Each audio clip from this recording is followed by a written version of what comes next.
swim, bike, and run in the Kona sun. We're gonna swim, bike, and run in the Kona sun. Cause it's breakfast with Bob. And Poncho Man, everyone.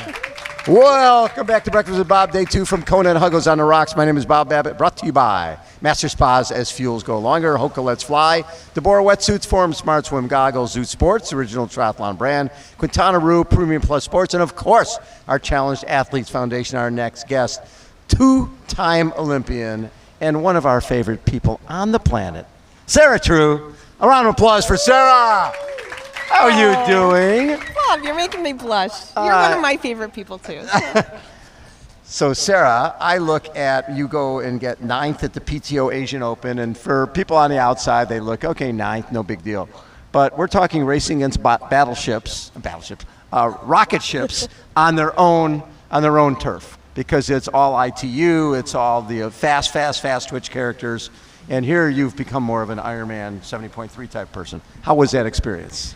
You know, super fun, but then you do see somebody like Huggo, who 40 years old, yes? Well, second in that race, clearly very fit. So, you know, those of us who are a bit more experienced, yes. You know, I would like to think we can do the shorter stuff and come up to Kona and race well, so, yeah. And you've always been one of those quick studies, because I think when you first made the move to iron distance, you get second in Frankfurt, something like that, your first time out. It's like, oh, what's the big deal? Then you came here and got 4th. So you're like, oh, transition. What transition? The simplest thing in the world. Did it seem like it was fairly natural to make that transition from Olympic format, Olympic distance to this longer distance? Yeah, I have always had interest in doing Ironman when I was a short course athlete. I didn't know if I was going to be any good at it. You see plenty of short course athletes jump up and they struggle with the distance. But really, I didn't want to stop as a triathlete until I had tried Ironman. Right. And it was kind of a, hey, let's go and see. And it went pretty well, and I had a great coach for it. My coach is Dan Lorang. He is the best. Yeah, he's the best. Jan Frodeno, Andy Hogg, Lucy Charles, Sarah True. That's not a bad combo. Yeah, so he has experience taking short course athletes and making them Ironman athletes. So I didn't know. It was kind of risky, but also my story in triathlon wasn't going to be complete until I tried Ironman, and you know, a few years later, I'm still doing it. So clearly, I like it a lot. So when you got into the sport, did it come from having a swimming or running background and just moving that direction? Yeah, I was a kid who kind of played everything. I just loved sports. I loved being active, and you know, I was a swimmer, I was a runner. I was whatever my big sister's doing, I'm going to try. So soccer, I tried everything. And I just remember watching, you know, as a little kid, watching the NBC broadcast, watching, you know, Paula out there just crushing it, and that really stuck in my mind, like, okay, that looks amazing. I want to do that someday. I want to do triathlon someday. And you know, I grew up in upstate New York. We didn't have a small town, we didn't have triathlon anywhere near us, but somehow like that broadcast just kind of stuck in my head for down the road when I'm a big person and not like 8 years old, I'm going to be a triathlete because of that broadcast. And what was the progression from there? Yeah, I was a high school and college athlete. I started doing like 1 or 2 triathlons a year in the summer in college, and then, you know, I just felt like, okay, let's try this. Let's try this triathlon thing. And after college, I moved out to Boulder and asked Siri Lindley to be my coach, and went all in. And a few years later, shall we say, I'm still doing it. Well, and you went to London for what probably was one of the greatest Olympics of all time. That city was so magical, right? That experience. And in that race, you have, it's one of those things where you say, I had the greatest race and I got 4th place. And it's like you're one off the podium, but that keeps you fired up, right? Because you know how close you are. And then you train for Rio and go back to Rio. And after Rio, did you realize, okay, it's time to move on? Yeah, you know, the whole experience with Rio, it broke my heart a little bit about, you know, the process of racing. And I think I got really caught up in the outcome and didn't really enjoy the training, didn't really enjoy the racing. It was all about trying to get a medal. And, the whole experience blew up in my face. But what I did take away from that was, I still love this sport. I still love it. I just need to kind of tweak my approach and find that joy again, find what I love about it. And I had this epiphany, where it was like, okay, let's try to qualify for Kona. Let's just do it. And here I am. And what was that? Was that your first race? Was that Frankfurt? First Ironman was which? Frankfurt was my first Ironman. And you got second. Second to Daniela, who's Oh, yeah, that's okay. She was pretty good at the sport. She's not bad. That kind of told me that, like, okay, I enjoyed the training, I enjoyed the racing, and here's the greatest Ironman athlete, and I got second to her. It told me, okay, maybe this is a pretty good fit. And you came to Kona for the first time. And you could be intimidated by the moment. You can be intimidated by but you've been to the Olympics. You've been to a pretty big stage before. And you weren't afraid to, run your way into, I think you ran into third at one point, and then somebody got you and got that third. But you weren't afraid of the moment or afraid of the magnitude of the event. And you went for it, which I am always grateful for, because it always bothers me when people sort of sit back, and hope something happens in front of them rather than trying to control their own destiny. I should have had a little bit more humility about the heats. I definitely I was overly ambitious with my pacing, shall we say. So, yeah, I learned. How much off were you on where you wanted to be and where you ran in terms of early on in that marathon? Oh, yeah, ask my coach. No, I wish I paced it a little bit differently, but in the end, you're right. I'm proud of how I executed. It was a great experience, and definitely got me excited to come back. Yeah. And then we were actually just talking to Sky Munch a little bit ago about Frankfurt and that Frankfurt experience where you're leading the race, and we've seen that happen here. We've seen it in a lot of places where all of a sudden there's nobody home, right? And could you feel it coming on? Do you even remember? Yeah, I could feel it coming on. Yeah. And it was one of these, I know I can make it to the finish line. Right. But it was, 100 degrees out there? It was hot. Once it's hot, it's hot. I mean, it 98, 100, 102. Who cares? All you know is you're on the pavement and out of the race in less than a K.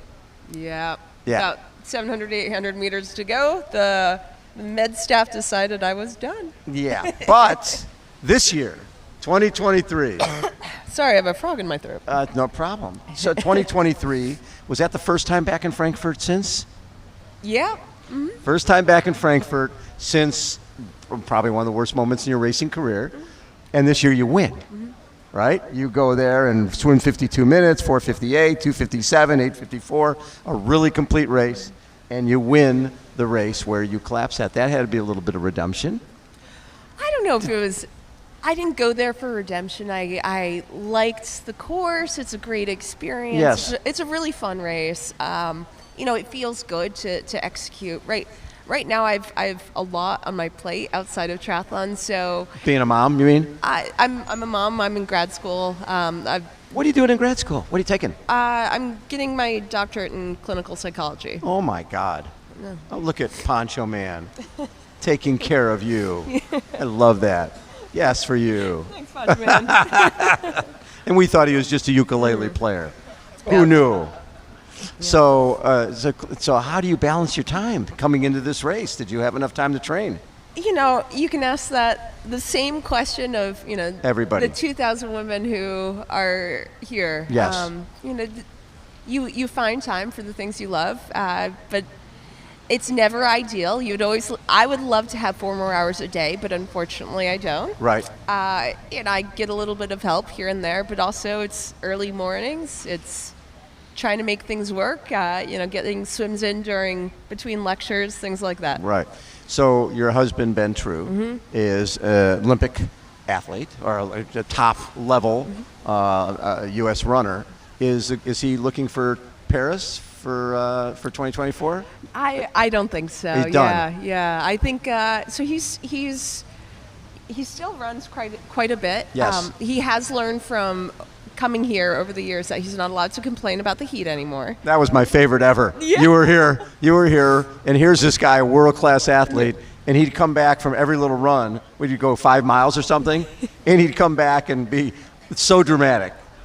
He's like collapsing on the floor. This is ridiculous. This is so hot. I can't believe anybody has to run in this. And it's 5 days before you have to go in 2.4, 112 and run a marathon. Yeah, he knows the rule.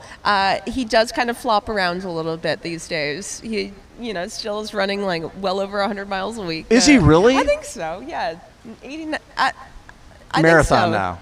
Is he marathon? Yeah, he's more marathon based. Yeah, so he's doing quite a bit of mileage, but he just silently complains. Yeah. He does. He says it to other people. He doesn't say. Yes, he knows. He knows the rule. So the rule for all partners of athletes who are racing, number one rule: you can't complain about the heat. Right. Never. Never. Or if you're riding the bike, you can't complain about the wind. Right. Exactly. Can't complain about anything. No. You say, "Oh, it's beautiful out there. It's fine." Yeah. So what are since you're balancing so much, does that lift any pressure off when you come to this race where you feel like, hey, I'm here, getting my PhD, I'm a mom, and I'm going to go out and I'm going to spend a few hours by myself? No way, Bob. I'm a competitor. You want to win this thing. I love racing. Yes. Yeah, I definitely want to get the most out of myself. Unfortunately, my competitors don't care. They really don't, do they? They don't care what else I'm doing. Lucy's not going to be like, oh, you know what? Just I'm going to wait for you. I'll wait for you. I know you have a toddler at home. Yes. Like Daniela's not going to be like, let's just soft pedal because Sarah's really tired today. Yeah, so I still have to race these women. Right. And they are not going to make it easy for me. And they don't care that you're and honestly, 41. Sorry. Excuse me, Bob. You do not. No, I think I feel pretty good. I feel strong right now, but you never know until you actually are out there on the course how you feel. Yeah. What I love is when I look at the 2012 Olympics, there's yourself, there's Annie Hogg, there's Daniela Reef, there's Lisa Norden. There's so many of those women that over a decade later are still living and loving this sport and still performing at the pointy end of it. That's pretty cool. I think it's definitely cool. Before we started filming, we were talking about there are all these different opportunities for athletes. Yes. Super short racing, the Olympic distance racing, obviously Ironman, like there's so many things you can do in the sport. Right. And more than ever. Yeah, more than ever. So if you love it, there's a place for you. Yeah, it's when you look at being at the pointy end of this, how much longer you want to play at this? As long as you can. Ask me Sunday. And then ask me a month later. A month later. Because honestly, the day you after, never know. no. The day after, it's either I'm going to do this forever or that's my last one. I'm done. I've heard that. In fact, one of my buddies who just raced Nice did race a 1980 Ironman with me, Kurt Madden, with me. He was 7th. I was like way back. And he was interviewed for our local paper, San Diego Union Tribune, and his famous quote was, "This is something you do once." And that was 1980, and it's now 2023, and he's still doing it. It's sort of in your blood. It's something you do forever. Yeah, I think so. Absolutely. Well, we'll find out. You'll find out. Yeah. Now, how old's your son? He's 2. Okay, so in his second trip here? No, first trip? He's never been here. Oh, yeah. So you guys been turtles and all that type of stuff yet, or? We haven't seen any turtles yet. Okay. We keep looking, but we've had a great time. There's a little swimming pool where we are, so I'm trying to get him started young. Yeah, he's having a good time. Love it. Pretty fun. So, Ben, where will he be on race day? Chasing after a toddler. And tracking his wife and not complaining about a thing. Not complaining at all. When you finish, you'll be like, you don't know how hard my day was. As we get closer, he's learning that He is not allowed to complain too much about, a cranky toddler. He's not allowed to complain about the heat. Really, I'm trying to, right now I'm making him sound like he's the most, he's just full of complaints. He's lovely. He's absolutely, Ben, if you're out there, I love you. You're wonderful. But yeah, we athletes, as we get closer to a race, we can get a little delicate. Love it. Sarah, always a pleasure. Thank you. Have a great race on Saturday. Sarah True has been our guest. Poncho Man, take us out. We're gonna swim, bike, and run in the Kona sun. We're gonna swim, bike, and run in the Kona sun, 'cause it's breakfast with Bob. Poncho Man, everyone.